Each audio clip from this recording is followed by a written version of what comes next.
WONY 90.9 Red Dragon Radio. During this hour, you will be listening to a talk show hosted by one of our DJs. Please note that the statements, beliefs, and opinions made during this time do not reflect the beliefs of the station. If you have any further questions, feel free to give us a call at 607-436-2712. And as always, thank you for listening to WONY Oneonta.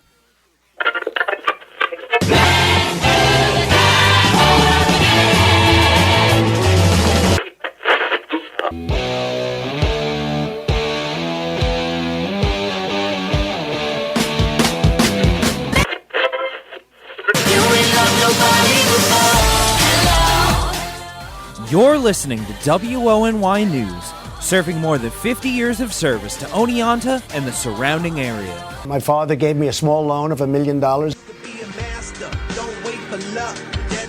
SUNY Oneonta Theater Department and the Mask and Hammer Club present The Wolves by Sarah DeLapp and directed by Chiara Pipino, starting on Friday, October 4th, going until Wednesday, October 10th, beginning at 7:30 p.m. in the Hamlin Theater, with a special matinee showing on Sunday, October 6th at 2 p.m. Tickets are free with a student ID.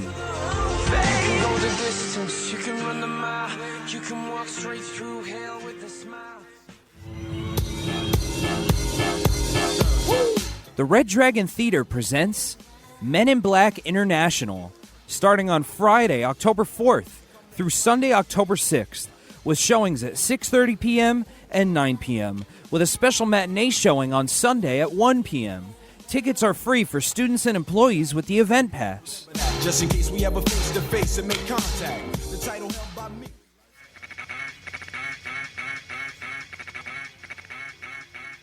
What's going on, Oneonta? This is your WONY production manager, Tanner Dans here. If you have any news pertaining to the SUNY Oneonta campus or surrounding area, feel free to email us about it at wonyproduction1@gmail.com. Thanks for listening to WONY 90.9 FM Oneonta, and of course, keep it locked.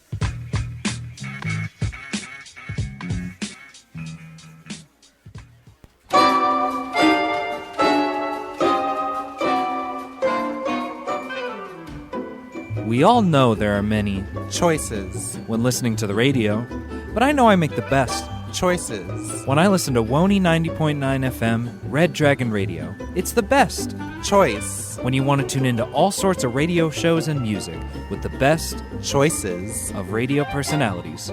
So always remember to make good choices and tune into WONY 90.9 FM Red Dragon Radio.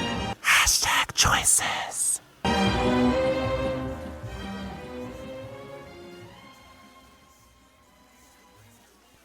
Hey, you're listening to Smash the Apparatus, hosted by WONY 90.9 FM. On this show, we talk about news, politics, and anti-capitalism. Keep it locked. So, I'm going to keep it real with you. Donald Trump is going to be the crux of what we're talking about today. And his tweets hinting, well, really saying that a civil war will come if he is impeached or removed from office through the election. And the Oath Keepers, which are a right-wing militia, stated that they are willing to do the work of Donald Trump in keeping him in power through this civil war, and they are very enthusiastic about fighting it and killing communists, socialists, Democrats, anyone that's not a Trump supporter. So that's very concerning, and it's very frightening at the same extent because people will die, you know? And it's even scarier because the military is actually divided.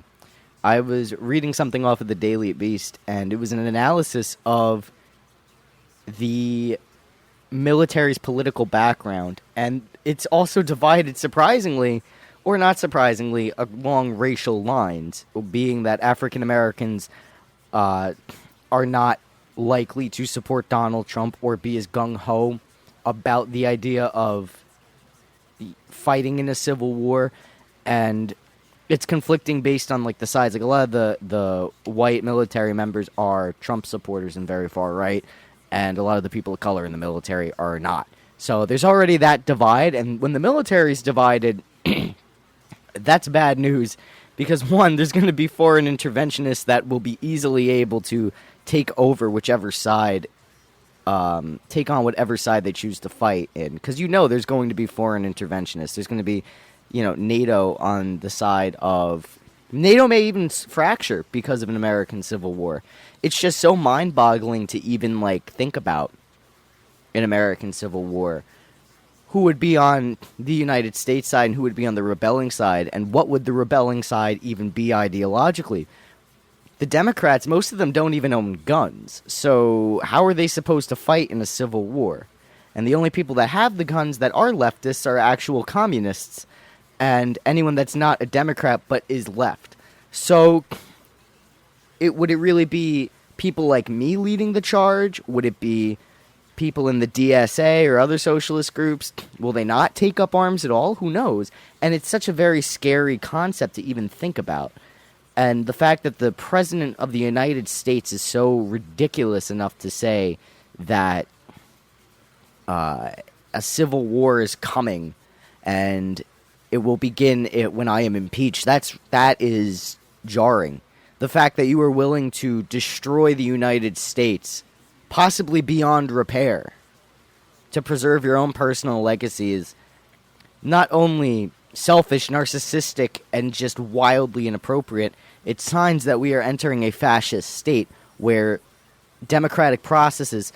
Now, I'm a huge critic of the quote-unquote democratic process in the United States, but there's still a process in the way things are done, and then there's still an election, and there's still civic participation in NGOs and in actual electoral and governmental groups. So when that breaks down, and the fact that you're willing to break that down just shows that we are on the cusp of entering a fascist versus worker situation.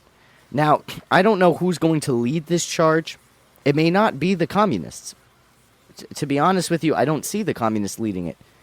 And, if I'm saying that about my own movement, I feel like the DSA will and other communists will jump on board as like a coalition, but I don't know. I really can't, this is the one thing I have no idea what would happen if it broke out.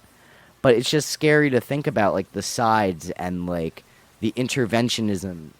And there may be more than two sides. There may be 5. Who knows? And it's just very, very scary to see the Oath Keepers, the Minutemen, and other militias taking up arms already and then trying to keep Donald Trump in through force. Not even through force of popular power, but like force through guns. Like, if he loses the election, they're going to use their guns on people like me and you. So it's very, very disconcerting to me to see these boys playing military on the weekend and shooting off their guns, acting like, oh, I'm the next soldier, I'm the next Rambo. And it's such a joke. It's not for the defense of the people, it's for intimidation. That's the difference between leftist and non-leftist militias. Leftist militias actually serve a purpose, and they don't intimidate people, and people come up to them and thank them.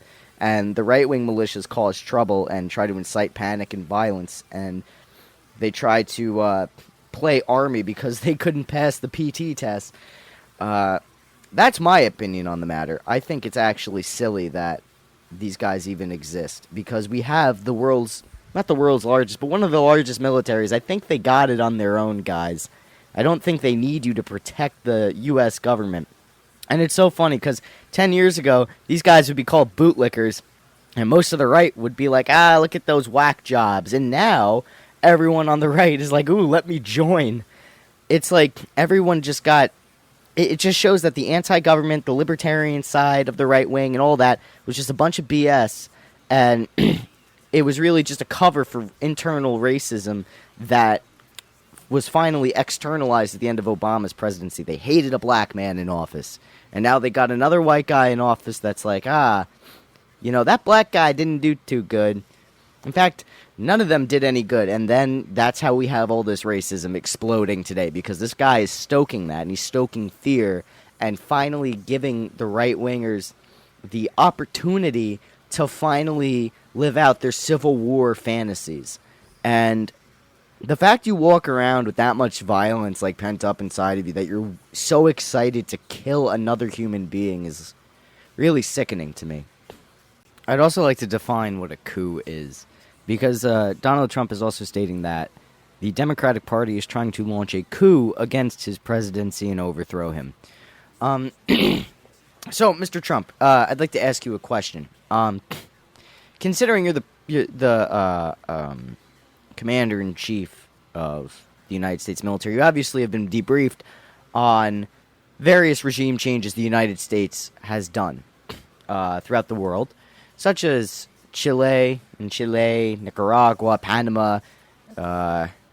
You attempted to do it in Cuba, Soviet Union, Yugoslavia, Argentina, Uruguay, Ecuador, Venezuela, Mexico. You attempted to do it. The United States attempted to do it in Iran. Actually, did do it in Iran, Afghanistan, Iraq, Kuwait, China, Soviet Union in 1917, North Korea, South Korea, Vietnam, Cambodia, Laos. All these countries and many more have all been devastated by coups d'etats funded by the United States or United States-backed rebels. So, one, the fact you're complaining about a coup is comical because we, as a country, we're responsible for destroying many nations due to coups d'etats. And this is not a coup. A coup requires military intervention or civil uprising by the working class or just the people in general taking up arms to overthrow the current government. That's a coup d'etat. Okay? This is not a coup. This is them calling out the president for breaking the law. One, he was trying to investigate Ukraine. Not Ukraine, I'm sorry. He was trying to investigate Joe Biden and his campaign as well as his son and asked the Ukrainians to provide intelligence. And now he's being accused of asking the Chinese to do the same thing. So that's highly illegal. Two, according to Harvard professors and legal analysts, urging a civil war is also grounds for impeachment. And a lot of people in his own party are not happy about that. And if it's something that I've noticed about the Republicans is that they will not listen to anyone else in their party except Donald Trump. Everyone else in the Republican Party is like non-existent. It's only Donald Trump is what it is. He's made the Republican Party the party of Trump and the party of white supremacism. And there's nothing the Republican Party can do about it because they're afraid they'll lose support for re-election in their districts. Because if President Trump says this is a bad man, forget it. Like, you're done. His base will not vote for you. So it's really Donald Trump owns the Republican Party, like, with an iron fist. And anyone that speaks out against him is an evil Democrat that's a socialist and wants to destroy the United States of America. It's absolutely nuts that, for some reason, he was able to take over the party. And it's just... It's very sad, and it's kind of reactionary at the same point, too. The Party of Socialism and Liberation, their newspaper, just published a article on the reactionary politics of impeachment, and I'm going to read it for you all, because the PSL always puts out some really great stuff. So, here we go. The deepening conflict over the impeachment of President Donald Trump is a struggle between factions of the capitalist ruling class and its governmental apparatus. The fight is fundamentally over which side will exercise control over the state and government with all the power and wealth that confers. The announcement of an impeachment inquiry was made by Speaker of the House of Representatives Nancy Pelosi on September 24th. It followed the revelation that a whistleblower complaint had been filed in regard to a July 25th phone call between President Trump and the President of Ukraine. The whistleblower was later identified as a CIA operative, but the complaint is widely understood to be a collective product of numerous intelligence agents. There is no progressive side in this struggle. As was the case of Nixon in 1974, the very structure of impeachment focuses all attention on what is going on inside the so-called hallowed halls of Congress, relegating popular movements to the sidelines. The Trump regime is blatantly racist, sexist, homophobic, anti-immigrant, anti-environment, anti-labor, anti-homeless, and more. Every day, Trump's functionaries are carrying out assaults on hard-won people's rights and the planet itself. Yet, instead of resisting these attacks, the Democratic Party leadership in Congress is focusing all its energy on impeaching Trump on the grounds that he solicited foreign interference in the 2020 presidential election. The Democrat leaders see this as a kind of line of least resistance, and one that doesn't require challenging the corporate interests that are represented and funded both by the major capitalist parties. Here's what actually happened on the phone call. In a July 25th phone call with recently elected President of Ukraine, Volodymyr Zelensky, Trump first complains that European Union countries are not doing enough to help Ukraine while the United States is providing support. Then he suggests Zelensky help in an investigation of CrowdStrike, the private cybersecurity company that told the FBI that it was the Russians who hacked the Democratic Party National Committee servers in 2016. Since the Mueller report was released in August 2019 and concluded that there was no collusion between the Trump 2016 campaign and Russia, both Trump and Attorney General William Barr have embarked on an international campaign to uncover the origins of the Russia-Trump collusion hoax. The transcript of the Trump-Zelensky phone call released by the White House on September 25th records Trump saying to Zelensky, "I would like you to do us a favor, though, because our country has been through a lot and Ukraine knows a lot about it. I would like you to find out what happened with this whole situation with Ukraine. They say CrowdStrike, I guess you have one of your wealthy people, the server, they say Ukraine has it." After inquiring about CrowdStrike, Trump asked Zelensky to help in an investigation into Hunter Biden and his father, then Vice President Joe Biden. The other thing, there's a lot of talk about Biden's son, that Biden stopped the prosecution related to the corporation that gave Hunter Biden a seat on its board of directors, and a lot of people want to find out about that, so whatever you can do with the Attorney General would be great. Biden went around bragging that he stopped the prosecution, so if you can look into it, it sounds horrible to me. The Democrats decided to launch a formal impeachment inquiry against Trump on the eve of a presidential election based on this call.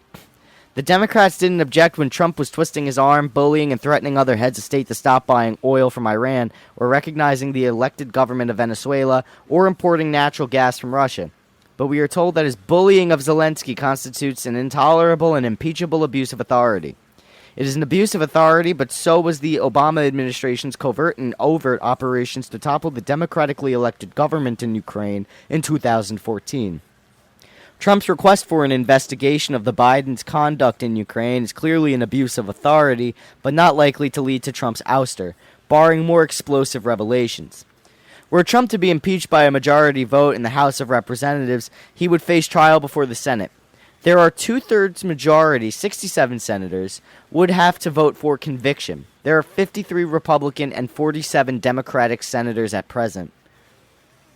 So that's pretty unlikely. Trump, the Bidens, and Ukraine. In his July 25th phone conversation with Zelensky, Trump spoke in the style of imperial ruler addressing a colonial subject. The subject fawned mightily, lavishly praising the ruler and assuring them that he had stayed at Trump Tower when he was in New York. How did the government in Kiev, 5,000 miles from Washington, D.C., become a U.S. dependency? The real answer, entirely absent from mainstream media coverage, is a searing indictment of Biden and other operatives on the national security apparatus during the Obama administration for crimes in Ukraine that far exceeded conflicts of interest or bullying. In February 2014, State Department personnel worked together with right-wing and outright fascist elements to overthrow the elected president of Ukraine, Viktor Yanukovych, after months of increasingly violent demonstrations in Kiev, the Ukrainian capital. Yanukovych's crime was seeking to maintain a neutral position between Russia and the Western imperialist powers, a position that was entirely unacceptable to Washington. The United States was seeking to continue the eastward march of NATO by bringing in Ukraine. Many former Eastern European socialist countries and Soviet republics had already been incorporated into the U.S.-led alliance, but adding Ukraine would have been of particular importance, putting NATO bases and missiles in close proximity to Russia's western heartland. The U.S. commander on the ground of the regime change operation was Assistant Secretary of State Victoria Nuland, working closely with the then U.S. ambassador to Ukraine, Geoffrey Piet. Nuland openly boasted that the United States has spent $5 billion bringing quote-unquote democracy to Ukraine. appointed to oversee the coup and its aftermath on behalf of President Obama was none other than his Vice President Joe Biden. Following are excerpts from a tape phone call between Nuland and Piat a few weeks before the coup that took place on February 24th, 2014. The subject of the call was who Washington was selecting to be the new leader of Ukraine following the planned coup. Victoria Nuland, what do you think? Geoffrey Piat, I think we're in play. The Klitschko piece is obviously the complicated election here, especially the announcement of him as deputy prime minister, and you've seen some of my notes on the troubles in the marriage right now, so we're trying to get a read really fast on where he is in this stuff. But I think your argument to him, which you'll need to make, I think that's the phone call you want to set up, is exactly the one you made to Yats. And that Yats is Arencia Yetisnyuk, who is the opposition leader. And Piet goes on to say, and I'm glad you sort of put him on the spot on where he fits in the scenario, and I'm glad that he said what he said in response. Nuland then says, good. I don't think Klitsch should go into the government. I don't see it. I don't think it's necessary. I don't think it's a good idea. Piat then says, yeah, I guess. In terms of him not going into the government, just let him stay out and do his political homework and stuff. I'm just thinking in terms of sort of the process moving ahead. We want to keep the moderate Democrats together. The problem is going to be Tianilbuk, the other opposition leader who is a neo-Nazi, and his guys. I'm sure that's part of what President Viktor Yanukovych is calculating on all this. Nuland then says, I think Yats is the guy who's got the economic experience, the governing experience. What he needs is Klitsch and Tianilbuk on the outside. He needs to be talking to them 4 times a week, I think that Klitsch is going in. He's going to be at the level working of Yanetsuk. It's just not going to work. So, let's just take a pause real quick. They want to keep the neo-Nazis on the outside. These people want the overthrown, once they overthrew the Ukrainian president, they wanted the installed president, the new president, to work with the neo-Nazi groups and to work with the fascists. That's basically what this piece is saying. And it's a recorded transcript between U.S. State Department officials. So, the United States government funded and fully allowed and knew about a fascist coup d'etat in Ukraine. Now, that is wildly different than what Trump is saying is called a coup. This is a democratic investigation and going through the legal channels to oust a ruler and put a new one in place. Through the democratic process, through elected representatives. That is not a coup. That's legal proceedings. The fact that has to be explained by some college schmuck on a college radio station in the middle of God knows nowhere, New York, is pretty pathetic. I know I know what the difference between a coup d'etat is and what a coup is not, okay? And I'm sure Trump knows that too. He's a smart man. He's a very smart man. You're not an idiot and get into the White House. He's lying to the people. He knows this is not a coup. He knows it's going to incite his supporters to fight us, other workers. He's trying to signify divide and make sure that his fascist power is truly realized, and he wants to own the United States of America and run it like a corporation. If you support Donald Trump, you are a fascist. You hate the United States. You are not a worker on the side of workers. You're a scab, and you're trying to destroy the United States of America. You are a racist, a homophobe, and every time you support Donald Trump, you support fascism. And this is quite clearly evidence of that. Not only is he lying about what a coup d'etat is, he has knowledge of the fact that we installed a fascist president into Ukraine. Now, he was since been ousted, but there is still a large fascist movement in the country, and now we have some comedian that got elected into Ukraine. He's an independent, supposedly. But, point being, Trump knew about this. And now, Ukraine is like this puppet because Trump has his fascist goons running around in Ukraine bullying everyone. So the fascists are still really in control. This new president in Ukraine is really just a puppet that Trump is exploiting. So let's continue on with the article. Regarding the attempt by the European Union, a U.S. quote-unquote ally, to negotiate and end to the stalemate in Kiev, Nuland says, F the EU. After the coup and with the backing of the United States, Yatsenyuk did intend to become the president of Ukraine. Biden continued to play a key role in the country after the coup. In August 2016, he described to Atlantic magazine how he had the country's equivalent of attorney general removed a year earlier. He described, for example, a meeting with Ukrainian President Petro Poroshenko, whom he calls Petro, in which he urged Poroshenko to fire a corrupt prosecutor general or see the withdrawal of a promised $1 billion loan to Ukraine. Quote, Petro, you're not getting your $1 billion, end quote. Biden recalled telling him, it's okay, you can keep the prosecutor general. Just understand, we're not paying if you do. Poroshenko then fired the official. Just a few months after the 2014 coup, Biden's son, Hunter, was added to the board of directors of a major Ukrainian gas company, Burisma, on which he served for the next 5 years. Despite having no background in the energy industry nor Ukraine, Hunter Biden was paid $50,000 a month. He resigned from the board when his father announced his presidential candidacy in 2018. As the impeachment crisis heats up, the Trump administration and the Democrats are accusing each other of corruption. Both are right. Just as the Nixon impeachment hearings in 1974 turned lifelong segregationists like Senator Sam Ervin of North Carolina into liberal heroes, the Trump impeachment hearings are already having a similar effect. Now reactionaries are being elevated like House Intelligence Committee Chair Adam Schiff, a staunch supporter of Israel, the Iraq War, the U.S.-Saudi war on Yemen, the blockade and travel ban on Cuba, the CIA, NSA, etc. The unlikely, barring explosive new revelations, conviction of Trump would bring about the elevation of the extreme right-wing Mike Pence to presidency. For the people's movement, impeachment offers a roadmap to nowhere. So I just wanted to come back to this. So recently, a few days ago, there was a shooting threat at SUNY's campus, and it was horrifying. So... But I'm not going to get into the details of what I was doing that day. I'm going to get into the details of how it was handled.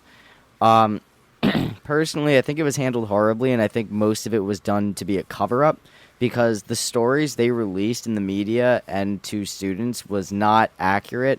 And if it was accurate, there was, one, a 2-hour wait time, and like a 2-hour wait time for a response. Two, people in the IT department have confirmed that there was no girl there getting her phone checked, that it was hacked. So that's not true. And number three, there's varying reports saying that they arrested someone with a gun, but they couldn't, they arrested people. They actually arrested people, but they didn't release who it was, and there's no information on that. And not to mention the stories don't add up. So... if this woman was in IT getting her phone fixed, the alert shouldn't have even been given. Because if there was no threat and it was like, oh, my phone's just hacked and this person's threatening to shoot the school, but, it's just my phone, getting hacked, I think that's kind of interesting. It took them 2 hours to figure out that this girl was not a threat. Well, actually, no, it took them 2 hours to, one, bring the campus to threat-ready standards. Two, there was no clear confirmation that there was a shooter on campus. Yet somehow all the police officers in every academic building were entering classrooms with their guns drawn looking for someone when that makes no sense when there was no one on campus to begin with. And three, or four really, they didn't, within that 2-hour period, they couldn't figure out that this was all just a hack and a hoax. So personally, I think they're trying to cover up the fact that, one, there was a credible threat and there was someone with a gun on campus. Or there's more to the story that they just haven't released, more intricate details that they just haven't released. Not to mention, they didn't cancel class the next day to deal... I was in a position where I didn't get a gun shoved in my face, but it was still pretty tense, and I needed to take the next day off. But I gotta tell you, there were people they were, sitting in their classrooms for half an hour to 45 minutes with the doors barricaded and ready to throw stuff at the door, and the cops came in with their guns drawn and didn't wait to say UPD or announce their presence. They just opened that. And you and me both know that if something was thrown at those cops, pumped full of adrenaline with shotguns in their hands and M4s in their hands, that wouldn't have boded so well. So it was really lucky. And the fact that the school said that there was no danger posed is really irresponsible, because there was danger posed. A lot of our students of color here felt very threatened because they had a bunch of cops walking around with guns and they were ready to attack a shooter. And God forbid they did throw something at those cops, a shot could have been fired. So the danger was very real, because these cops were not prepared for this situation, because every police officer I saw walking around looked like they were about to poop their pants, number one. Number two, the kids were horrified in the classrooms because they had guns pointed at them and they thought they were actually going to die. And number three, there was no empathy given by the schools at all in dealing with the emotional trauma of seeing a gun pulled on you, thinking you're going to die from the jump. And number four, the professors, their attitudes toward it were very awful. They're like, oh, now that it's over, we're going to resume class, and we're going to expect you to be here tomorrow to continue to work as if nothing happened. So that's highly inappropriate as well. And if you were a professor that basically continued to teach during the shooting drill and continued to have class and didn't cancel class, or still demanded assignments be turned in on time after that without giving the community time to process, you are literally words that I cannot say on the radio, and you can personally come up to me and I'll tell you everything I think about you in person, because you're a horrible human being. I don't scare easily. I've been in situations where I have feared for my safety before, and I slept fine that night after, but with what we went through 4 days ago now on Wednesday, I was horrified, and I needed a couple of days to just not do anything, to just process what happened, because it was very jarring for me, and I was stuck in my office at work with 30 plus kids I didn't know, and they wouldn't shut up, and I had to tell them to shut up because this was a serious drill, and apparently that didn't get through their heads until I told them to shut the F up and tell them, this is my office, you need to be quiet. Absolutely, complete pandemonium and chaos, and I'm very upset at the school for covering up, number one, something that has happened, 2, surrounding themselves in secrecy, 3, not canceling classes, and 4, not even acknowledging what happened at Barbara whatever's, the president of the college's inauguration. Honestly, the fact that you were even allowed to have an inauguration was kind of has a thorn in my side, because apparently, Barbara Jean, you ran. That's what I heard. Now, this is all hearsay, and I'm not going to say that's exactly what happened, but I'm pretty upset. If that's true that you did run from the campus, well, I don't even know what to say. Even so, the whole way this was handled, I feel like it was just the school didn't make that big of a deal about it, so her inauguration can go off without mass protests calling for her impeachment immediately. That's why I feel like they released all this other stuff, we're going to be looking for it, we're going to be investing in new security protocol and this and that and the third, and that's why they did it, just to make sure there would be no protest, because I'm sure they knew there was going to be rallies, or at least there was going to be a sit-in, actually, at her inauguration, but I guarantee you they did that just so they could get rid of all the anger and all the solid concrete footing instead of running off of a conspiracy theory. Because if they didn't resolve those concrete issues such as security and mental health, then the conspiracy theories could have had more legitimacy to them. You can't hold a protest based off a conspiracy. So they kind of did that, but I don't think they're actually going to work on security protocol because they didn't give solid dates, and I feel like the student body needs to hold the school accountable to what they're doing and have a deadline established. I feel like us as the students and workers that make SUNY Oneonta run, we should all get together, UUP, CSEA, Teamsters, and all the students should get together and figure out a way to ensure solid deadlines to get these security protocols in place and these mental health additions added to the campus. There needs to be way more involvement between unions and student body. And I really highly encourage union representatives and student leaders to work together on this.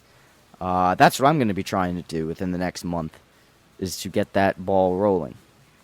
I think the way the school handled it was very inappropriate. And I'm actually pretty... I'm not surprised, but I'm also very ashamed at the same time. And I'm sure there are school officials that are very, very ashamed of what happened in their failure to address the situation. But there was just some stupidity I witnessed. One, trying to teach class in the middle of a lockdown. I mean, you're an idiot. I don't care if you have a doctorate. I will tell you to your face you are stupid. Your degree, you should use your degree to wipe your butt, dude. Like, if you continue to teach classing during a lockdown. 2, Hunt Union was open after that. They ran events at 9 p.m. Number 2. That's ridiculous. All campus events, all clubs, all everything, including class, should have been canceled for the rest of the day.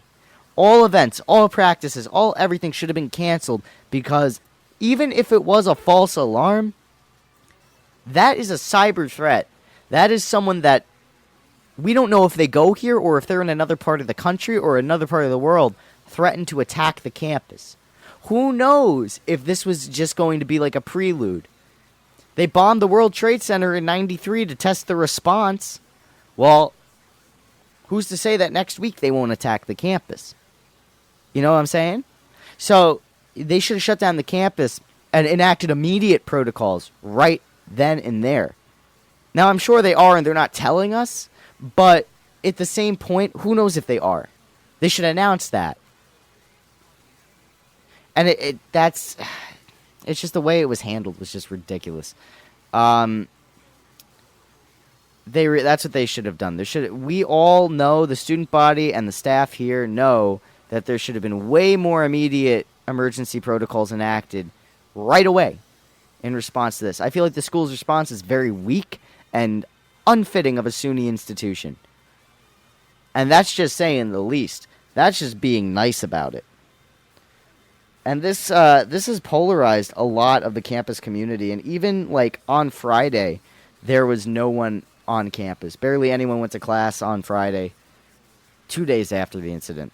A lot of people are very afraid and very scared about what could happen or what might happen. Now, obviously, you can't live your life in fear. You can't not go to class for 2 weeks, obviously. But, you know, you should have canceled class for the rest of the week to give grounds inspection to make sure that there was no threat, and to just give people time to heal a little bit. That was a scary situation, not just for students, but for faculty. For an hour of our lives, that was a real active shooting threat, and we were all prepared to die. So we really should have just had class canceled, because that was a lot. That was a lot to handle. And there's people I heard talking to, and they're from like Harlem and Bed-Stuy and other parts of the Bronx and bad parts of Brooklyn and Queens, and they were horrified. And they would be the last people to say, "Yo, cancel class." They were horrified. So if they're scared, man. And that was something what we went through. For those of you rolling your eyes listening to this right now, what we went through, we were literally trapped waiting to get shot. There was nothing we could have done. If you're in the street or whatever and it's street violence, that's different, because you could run away, you could fight back. You're not trapped. Here we were like trapped. I was about to run out of the building when I heard that it was locked down. So I was like, oh my God, my only plan in this situation is gone. So you can only imagine the panic a lot of people felt. Actually, no, you can't even imagine until it happens to you. Now, there were some people saying, oh, let's ban guns, let's do this. And I said, even like like I wrote on Facebook, like thinking I was really going to die. I'm like, listen, if I die, don't politicize my death, because it's not a gun issue. It's a white supremacy issue, and it's an entitlement issue. It's not a gun issue, and it's certainly not it's certainly definitely a white supremacist issue, because all of these mass shooters have been neo-Nazis or have had white supremacist leaning, or have most always been men, particularly white men. And these men have been bullied throughout their lives and alienated, so they feel like they have to be real men and kill people. Isn't that freaking horrifying? So it's really, honestly, if you're white and you're listening to this and you're of the age to have children, or you have children, maybe ask your kid how they're doing today. Or, like, watch what they're doing on the internet. Or smack them in the face if they say racist stuff. Check their internet history. See if they're on, neo-Nazi websites. And, like, see what they're posting on the internet. Be active in your child's childhood. Like, be a parent. I know that, going to work and everything is rough. And working 60 to 70-hour weeks leaves family time suffering, to say the least. But if your kid's getting into fights at school, there's schools here, and the schools are like pseudo-parents. If the school says, hey, we think your kid's kind of a psychopath, you should probably pay attention to that. Or, I don't know, maybe if you can, like, text or call your kid, say, hey, what's going on today? What are you doing? And try to be as much of a parent as you physically can. And that's how you prevent mass shootings. Just horrifying stuff. That's about it for Smash the Apparatus Day. We're nearing the end of our show. Thank you again for tuning in and listening to our jams and some of the hot takes on this show that are frequently premiered and dished out. Next Sunday, 6 to 8 p.m., you know the drill. Smash the Apparatus will be on WONY 90.9 FM for the next 2 years. But for the rest of this semester, it will be on every Sunday from 6 to 8 p.m. If you want more updates, too, on WONY shows and events, make sure you follow the Instagram WONY FM. Ooh, I burped. WONY FM. And if you want to listen to my podcast, where it's actually not political and we talk about otherworldly things, check it out. It's Backpacking America on Spotify. And if you want to check our Instagram out, it's Backpacking America. All one word, no capitals. Keep it locked. This is WONY 90.9 FM.